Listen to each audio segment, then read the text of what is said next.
Assalamualaikum warahmatullahi wabarakatuh. Perkenalkan, nama saya Natasha Fimelansyah dengan 5025034. Jadi saya di sini akan mempresentasikan mengenai kayu gaharu yang diekspor dari Indonesia ke Timur Tengah. Jadi yang pertama-tama, kayu gaharu di Indonesia itu adalah komoditas kayu yang dijual itu sangat mahal dan dicari di dunia karena aroma yang khas dan biasanya digunakan untuk parfum, dupa, kosmetik, obat-obatan hingga alat ritual keagamaan, terutama pada jenis Aqualaria seperti A. malasensis yang tersebar di Sumatera, Kalimantan, Sulawesi, dan juga NTT. Ada konsep dasar ekonomi yang melingkupi kelangkaan, pilihan, biaya opportunities, dan hubungannya dengan perdagangan. Jadi kayu gaharu itu kan merupakan komoditas yang sangat langka kan, karena hanya terbentuk pada kondisi tertentu saja. Jadi ekspornya harus memilih antara panen atau budidaya. Jadi masing-masingnya itu memiliki biaya opportunitiesnya. Dan keputusan ini tuh sangat penting karena kelangkaan dan pilihan pengelolaan secara langsung memengaruhi stabilitas pasokan, harga, serta daya saing dalam perdagangan internasional. Lalu yang kedua adalah konsep permintaan dan penawaran. Jadi permintaan gaharu di Timur Tengah itu sangat tinggi. Penawarannya terbatas karena sedikitnya pohon yang dihasilkan resin.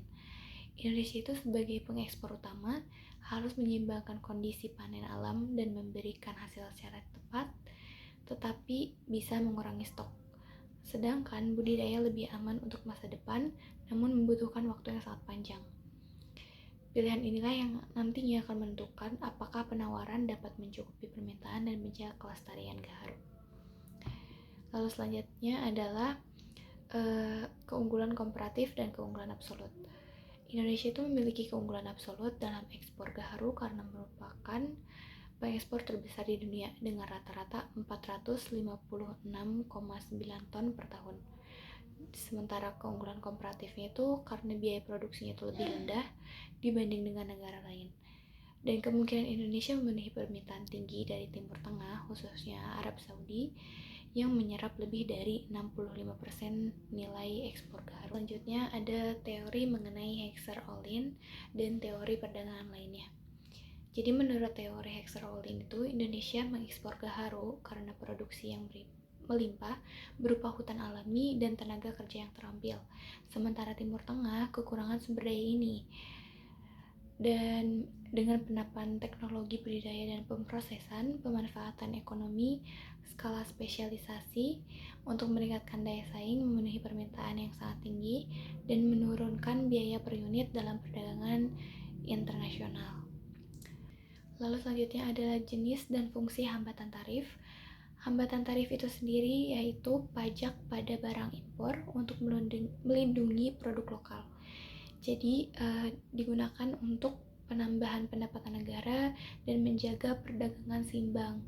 Jenis-jenis dari hambatan tarif tersebut yaitu ada biaya masuk atau pajak dasar, biaya tambahan atau pajak ekstra, dan tarif preferensi yang lebih rendah untuk negara tertentu. Lalu selanjutnya itu adalah jenis dan fungsi hambatan non-tarif.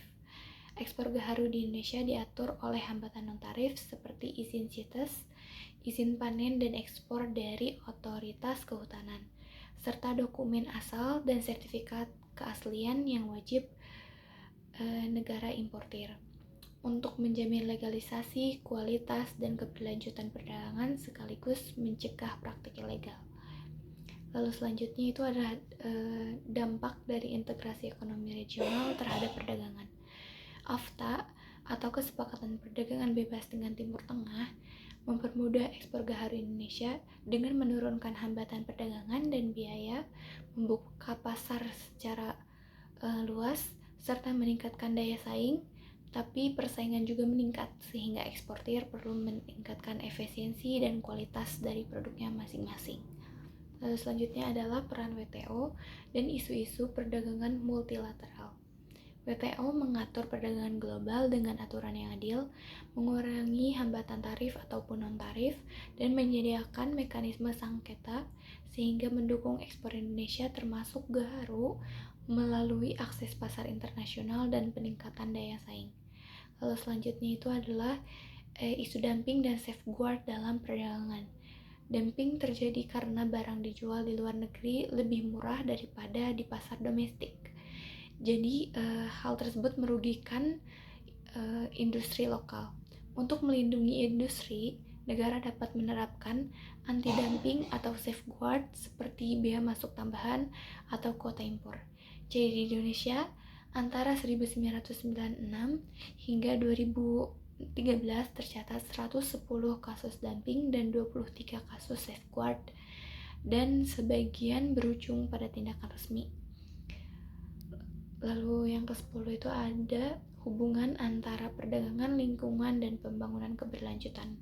Jadi perdagangan kayu gaharu ini memberikan penghasilan bagi eksportir dan masyarakat lokalnya. Tapi panennya itu harus dilakukan secara legal, berkelanjutan karena pohonnya itu langka dan butuh waktu yang sangat lama dan bertahun-tahun untuk menghasilkan kayu gaharu tersebut. Dengan mengikuti aturan, kuota dan sertifikasi tes, eksportir tetap bisa menjual gaharu ke luar negeri tanpa merusak hutan, sehingga perdagangan tetap menguntungkan ekonomi sambil menjaga lingkungan untuk masa depan nanti. Lalu isu perdagangan digital dan ekonomi yang berbasis data.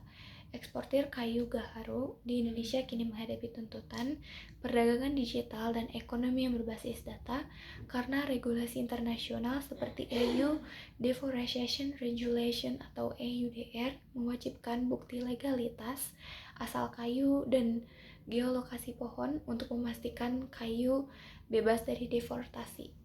Pemerintahan Indonesia mendukung dengan memperkuat sistem traceable digital melalui sistem verifikasi legalitas kayu, sehingga eksportir harus mencatat dan melaporkan data rantai pasok agar produk dapat masuk ke pasar global secara legal dan berkelanjutan. Lalu peranan metodologi dan instrumentasi dalam memfasilitasi perdagangan ini yaitu dengan regulasi dan sistem seperti SVLK, standarisasi BSN, persyaratan legalitas dan traceability, menunjukkan bahwa metrologi dan instrumentasi adalah bagian dari proses legalitas dan mutu kayu yang diekspor dari Indonesia untuk memastikan kualitas, volume, dan asal kayu sesuai dengan standar. Lalu, eksportir kayu gaharu itu menunjukkan bahwa perdagangan internasional menuntut legalitas, keberlanjutan, dan transparansi data menurut aturan seperti EU Deforestation Regulation yang mewajibkan eksportir menunjukkan asal kayu, lokasi kayu, dan bukti legal agar produk dianggap bebas dari perusakan hutan dengan sistem verifikasi legalitas kayu, termasuk dengan pengukuran volume, kualitas, dan juga jenis kayu. Eksportir yang mengelola data dengan baik dan mengikuti aturan internasional bisa memperluas pasar dan tidak memenuhi risiko kehilangannya pembeli.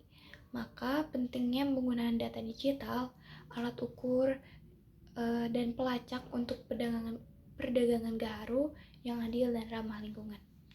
Segitu saja dari saya. Wassalamualaikum warahmatullahi wabarakatuh.